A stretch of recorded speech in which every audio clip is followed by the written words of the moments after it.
রাত 10টা বাজে, আপনার নগাব জালটা তো এখনো ফিরল না। থাক, তোমাকে যেতে হবে না। যা আপনাকে দরজা আমি খুলে দিচ্ছি। তোমাকে তো আমি চিনলাম না। আমার নাম নিতু, আমি রাহুলের স্ত্রী। আমরা আজ বিকেলে বিয়ে করেছি। এখানে রাহুল নামে কেউ থাকে না। না আঙ্কেল, আমি কোনো ভুল করছি না। ও আমাকে গেটের কাছে রেখে তোরে পালিয়ে গেল। আমি বুঝলাম না কেন। আমি যেটা বলেছি সেটাই ঠিক।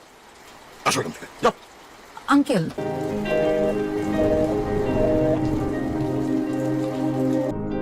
কে রে? আজ না তোর বাসর রাত? এই রাতে স্বামীর সাথে রং ঢং না করে তুই আমাকে ফোন দিচ্ছিস কেন? তুই ওকে একটা ফোন দিয়ে দেখবি। তো তুই ফোন দিচ্ছিস না কেন? আমি ফোন দিয়েছি, ফোন ঢুকছে না। এত সুন্দর একটা মেয়ে কিভাবে এবং কি দেখে আমার বলদ ছেলেটাকে বিয়ে করলো? শিওর, আমার ধারণা তোমার মামা তোমার ছেলেকে জাদুটোনা শিখিয়েছে, আর সেটা দিয়ে তোমার ছেলে মেয়েদের জাদুটোনা করছে। আমার মনে হয় ও আজকে বাসা ফিরবে না। অলক্ষণে কথা বলবে না, যাও না।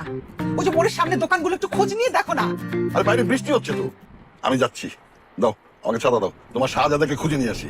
ক্লাবের সামনেটা একটু দেখো। হ্যাঁ,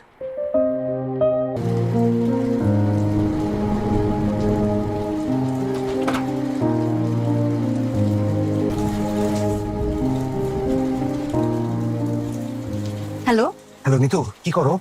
আমি বাসের ঘরে ঘোমটা দিয়ে। আমার বাবাকে আমি ভালো করে চিনি তো, উনি কোনোভাবে তোমাকে ঘরে ঢুকতে দেবে না। তোমাকে মানা করলাম যে পাগলামি করে আমাকে বিয়ে করতে যেও না। শিলি বেগম?